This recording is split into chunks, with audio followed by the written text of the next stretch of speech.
So welcome back everyone to the channel. I hope यार आप सब बहुत ही बढ़िया होंगे, खुश होंगे और भाई सेफ होंगे। तो आज ना हम देखो हमने यूज़ बाइक कैसे लेनी है वो अभी तक नहीं बताया। हमने यूज़ बाइक बहुत सारी दिखाई है चैनल पे, बट यूज़ बाइक लेनी कैसी है वो नहीं बताई है। तो भाई आज ना हमारे पास है अपनी RR310, ठीक है। तो जब हमने ली थी तो हमने कैसे देखे था, क्या था, ठीक है, क्या क्या पॉइंट हमने मिस किए थे जो कि हमको उसके बाद पता चला है। तो सारी जर्नी ना मैं आज इस वीडियो में बताऊंगा। एंड एक और पॉइंट मैं ऐड करूंगा कि भाई यूज़ बाइक लेते टाइम ना हम कभी कभार बहुत सारी मिस्टेक्स कर देते हैं। कभी कभार ऐसी बाइक ले लेते हैं जो कि हमको लेनी नहीं होती है, बट स्टिल एनी आओ वो हम पे आ जाती है। तो भाई यूट्यूब पे वीडियोस डली हुई है कि बाइक को चेक कैसे करना है, बट आज हम ऐसे ऐसे सेक्शंस भी कवर करेंगे जो कि कहीं ना कहीं बहुत सारे लोग मिस आउट कर देते हैं, ठीक है, वाइल बाइंग देयर बाइक।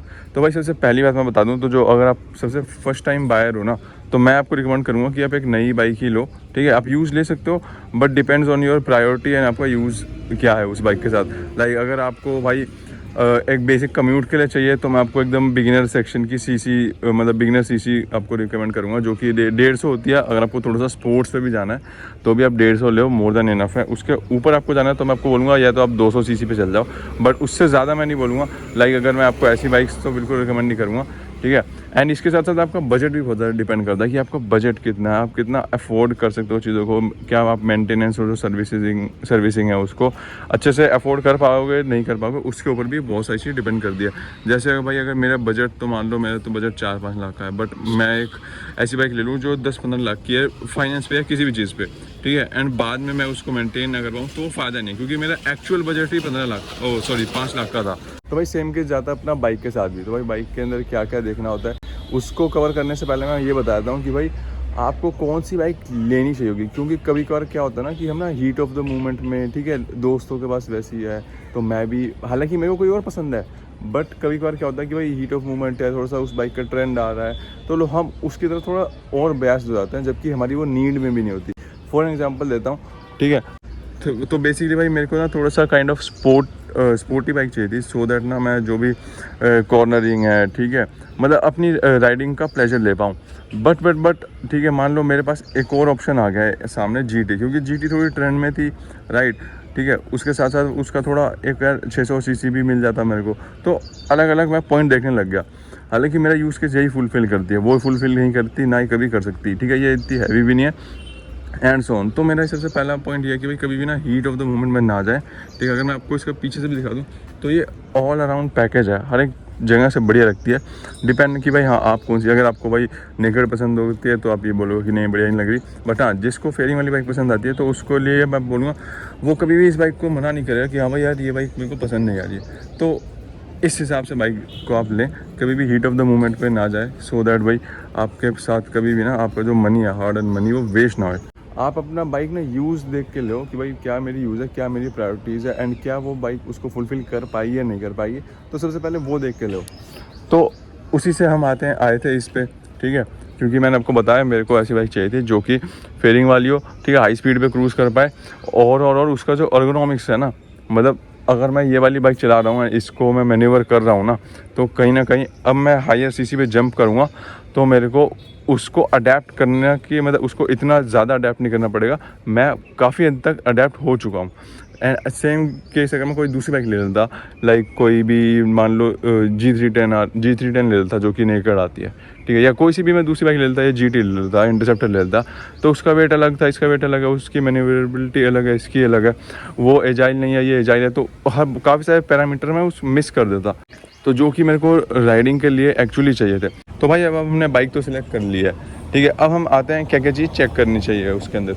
अगर आपको ये जानना है बाइक कैसे सिलेक्ट करें तो मैं कमेंट करना, मैं और डिटेल वीडियो बना दूंगा। बट हाँ अब हमने बाइक सिलेक्ट कर लिया, अब ये आपके ऊपर है, आपके बजट के हिसाब से आप अपनी बाइक को सिलेक्ट कर सकते हो, ठीक है। अगर आप यूज़ लेने जा रहे हो देन अब स्टार्ट करते हैं वीडियो को कि भाई सबसे पहला आपको तो एक्सटीरियर देखना है। नहीं भाई, सबसे पहला जो मेन काम होता है ना वो बाइक का इंजन होता है, which is the heart of the motorcycle. तो सबसे पहले आपको इंजन देखना है कि इंजन के अंदर कोई इशू तो नहीं है। तो पहले तो यार ओवरऑल इसके ऊपर मतलब बेसिक से आप लुकआउट चेक कर सकते हो कि हाँ भाई कहीं से सील वील खुली तो नहीं लग रही है। फॉर एग्जांपल जैसे यहाँ के जितने भी वो थे नट्स वो मतलब अनस्क्रूड लग रहे हैं, कभी खुले हुए नहीं है यहाँ के जितने भी नट्स है, ठीक है, वो चेक कर सकते हो। Same goes with parallel side, आप दूसरी साइड में जाके ना चेक कर सकते हो कि भाई यहाँ का कुछ वो तो नहीं लग रहा, ऑयल लीकेज तो नहीं लग रही, ऐसा तो नहीं लग रहा कि भाई इंजन में से अभी भी कुछ ऑयल टपक रहा है या कोई ऐसी चीज़ है जो कि खटक रही हो। तो सबसे पहले ये देखना है। उसके बाद बाइक को आइडल स्टार्ट कर सकते हो आप।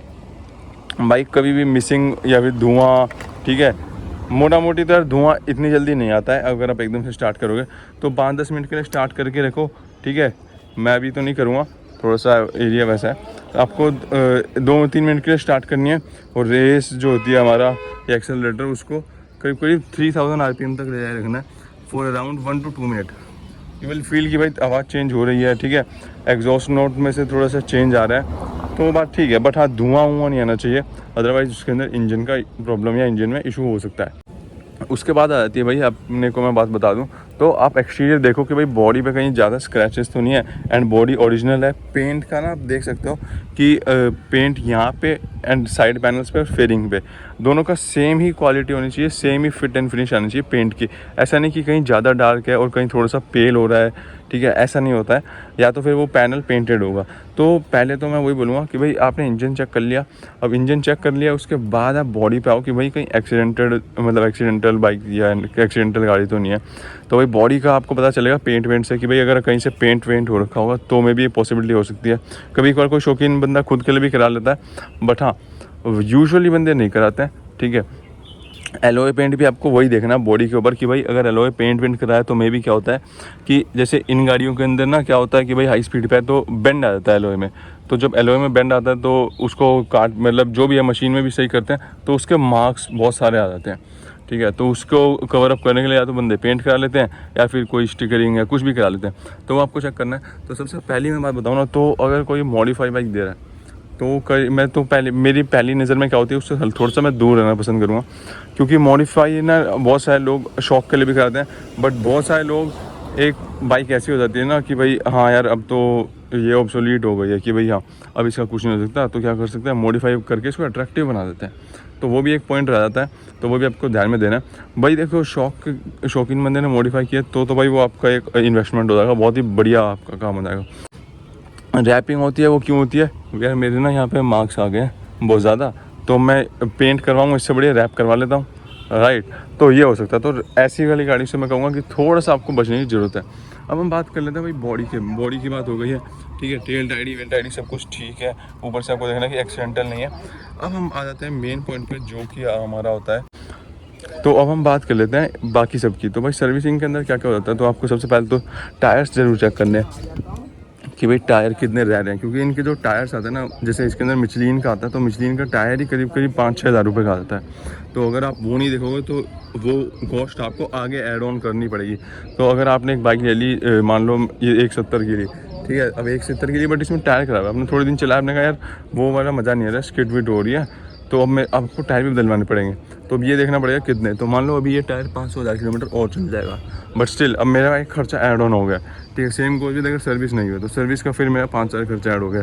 ब्रेक पैड नहीं है तो उसका और खर्चा ऐड होता रहता है। तो ये लेने के बाद कितना खर्चा करना पड़ेगा आपको, वो भी एक मॉनिटर करना पड़ेगा। तो सबसे पहले टायर होगा, टायर की कंडीशन देखना, यहाँ पे जो थ्रेडिंग होती है वो कितनी बच रही है, उससे आप कंडीशन का पता लगा सकते हो। अदरवाइज़ यहाँ पे लिखा रहता है कि भाई ये कौन से ईयर का टायर है। तो मोटा मोटी जैसे ये वाले टायर्स है ये करीब 4 से 5 साल चलते हैं, क्योंकि मिचलिन है। तो उसके बाद ये अगर सही थ्रेडिंग भी है, बाइक नहीं चलिए, तो भी रबर कंपाउंड है वो ख़राब हो जाता है। सेम गोज विद हमारा पीछे भी आपको यहाँ पे टायर का जो ईयर है वो देखने को मिल जाएगा, ठीक है। एंड कितनी थ्रेडिंग है, जैसे ये देखो इसके अंदर थ्रेडिंग काफ़ी मोटी है, आप चेक कर पा रहे होगे, मेरी उंगली पूरी घुस जा रही है। एंड आगे वाला ख़त्म है, पीछे वाला है अभी भी। तो आपको डिस्क कैसे चेक करनी है, पहले तो भाई ये देखो, ये मेरा यहाँ पे ये लाइन आपको देखने को मिल रही होगी। एंड आप डिस्क को छूओगे ना तो यहाँ से छूते हुए लाओगे तो एकदम आपको पैरेलल आना चाहिए।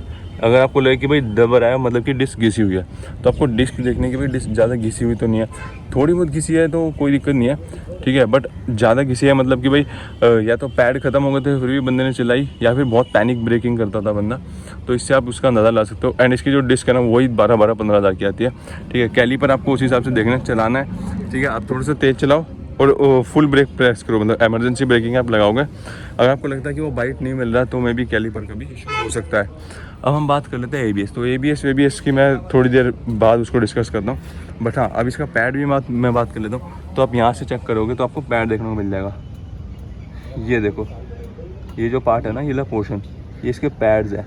तो ये अभी मैंने रिसेंटली सर्विस कराई थी तो डलवाएं, तब इसके अंदर इतने पैड हैं। अदरवाइज़ इसके पैड भी भाई आगे वाले के 3000, पीछे वाले के 1500-2000 रुपये के पैड आते हैं। तो वो भी आप देखना कि भाई आपका पैड का खर्चा है नहीं है। और इससे ये भी पता चलता है कि भाई बंदे ने बाइक मेंटेन करके रखी है या नहीं रखी। कई बार क्या होता है वो लोग खरीद लेते हैं बट चलाते नहीं है, तो मेंटेन भी नहीं करते, सर्विस भी नहीं कराते हैं, काम भी नहीं कराते कुछ, क्योंकि वो कहते हैं कि भाई मेरे को चलानी नहीं है एंड सो ऑन। तो वो भी आपको पॉइंट नोट में रखना है। तो पैड वैड की बात हो गई, ठीक है। आगे टायर्स की बात हो गई, क्योंकि टायर और जो ये हमारा सिस्टम होता है ना, 2 चक्के, इसी पे हमारी जान टिकी होती है, क्योंकि बाइक इन्हीं पे चल रही होती है। तो ये वाली पार्ट में तो मैं बोलूँगा भाई बिल्कुल भी रिस्क मत लेना। अगर आपने ले भी लिया तो भाई ऑब्वियसली आपको वो ठीक करा के रखना चाहिए, सो दैट आप सेफली ड्राइव कर पाओ। अब बात कर लेते हैं भाई, हमने इंजन की बात कर ली, बॉडी हो गई, बॉडी सब ठीक है, ठीक है। इंजन स्टार्ट करके देख लेना। एंड इंजन की मैं बात कर लूँ तो भाई सबसे पहले ना सर्विस का रिकॉर्ड ले लेना कि भाई सर्विस हुई है, कब कब कैसे कैसे हुई है, एंड कितने टाइम इंटरवल पे हुई है, सही से सर्विस कराई है नहीं कराई, वो आपको ज़रूर चेक करना है। एंड उसके बाद हम बात करेंगे कि भाई अपने इलेक्ट्रॉनिक्स की, कि बाइक में इलेक्ट्रॉनिक्स है वो सही फंक्शनल है नहीं है। तो जैसे कि अभी इसके अंदर मैं दिखा दूँ, तो ये वाली लाइट्स अभी आ रही है क्योंकि अभी गाड़ी स्टार्ट नहीं है। जैसे मैं स्टार्ट करूँगा ये सारी लाइट्स चल जाएगी। तो आपको इलेक्ट्रॉनिक्स पे काफ़ी ध्यान देना पड़ेगा, क्योंकि कभी कभार क्या होता है ना कि मान लो इंडिकेटर्स है, ये है, इनकी वायरिंग शेड ना बहुत ज़्यादा हैसल और बहुत ही मतलब कि भाई परेशान वाला काम होता है। आपको देखना है इधर का इंडिकेटर इधर चल रहा है, उधर का इंडिकेटर उधर चल रहा है, ठीक है। लाइट चल रही है, फ्लैशर चल रहा है, इसका पास लाइट जल रही है, ये देखो पास लाइट भी चल रही है। तो A to Z चीज़ आपको इलेक्ट्रॉनिक्स के अंदर आपको चेक करने पड़ेंगे। ABS आपको देखना पड़ेगा कि भाई सही काम कर रहा है नहीं कर रहा, पीछे की लाइट चल रही है नहीं चल रही, अब लीवर दबा के देखो लाइट थोड़ी ब्राइटन हो रही है नहीं हो रही है, एंड ये सब पॉइंट्स। क्योंकि सर्विस में भी क्या होता है ना कि भाई अगर सर्विस में भी अगर वायरिंग छिड़ती है तो बढ़िया लेबर ले लेता है, वो पकड़ के ले लेता है एकदम ही। मतलब अगर इसकी वायरिंग में कहीं पे भी थोड़ा सा फॉल्ट आता है कि भाई इंडिकेटर इधर का उधर नहीं चल रहा, इंडिकेटर नहीं चल रहा या लाइट नहीं चल रही, कोई भी चीज़ नहीं चल रही है ना, तो वो तुरंत मतलब इसका खर्चा हज़ारों में ही पहुँचता है सीधा।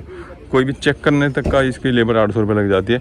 तो अगर आप देख लो वायरिंग में कुछ भी हुआ, तो मैंने बहुत बंदों को देखा कि वायरिंग और बहुत छोटे मोटे काम में ही उनका 5-7 हज़ार का बिल बन जाता है। तो वो आ गया। एंड अब हम बात करते हैं शॉकर्स की, क्योंकि भाई इसके अंदर USD आता है। तो यहाँ से आपको देखना है ये जो पट्टी लगी हुई है, दिस इंडिकेट कि भाई ये शॉकर सील्ड है, कभी खुला हुआ नहीं है।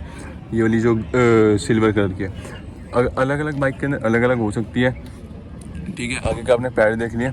अब हम बात करते हैं रेडिएटर ग्रिल की, क्योंकि रेडिएटर ग्रिल ही बाइक को कूल रखती है, मतलब ग्रिल नहीं, कूलेंट इसके अंदर से फ्लो होता है, तो ये चीज़ बाइक को ओवर हीट होने से बचाती है।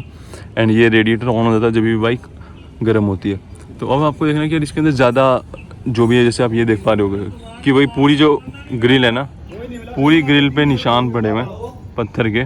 मतलब ये क्या होता है, पत्थर चलती है बाइक तो लग लग के ग्रिल इसकी ख़राब हो जाती है। एंड इसकी ग्रिल भी 8000 रुपये की आती है। तो ये तो मेरा मोटी ख़राब हो गया। अब आप चलाओगे ना तो बाइक बहुत जल्दी गर्म होने लगेगी, विच इंडिकेट कि भाई, तो भाई ये क्या करता है ना, अब मान लो अब बाइक चल रही है, ठीक है, रेडिएटर के अंदर हवा जाएगी, रेडिएटर कूल होगा और फिर इंजन कूल होगा, ठीक है। अब क्या है कि रेडिएटर के अंदर बहुत सारे मार्क्स आ गए हैं, ठीक है, वो जो उसकी फिन्स थी वो बेंड हो गई है। तो अब रेडिएटर इतनी जल्दी हवा को फ्री फ्लो पैसेज नहीं दे पाएगा, जिससे कि बाइक कम टेम्परेचर में भी गर्म होना स्टार्ट कर देगी, ठीक है, और बार बार रेडिएटर ऑन होने लग जाएगा।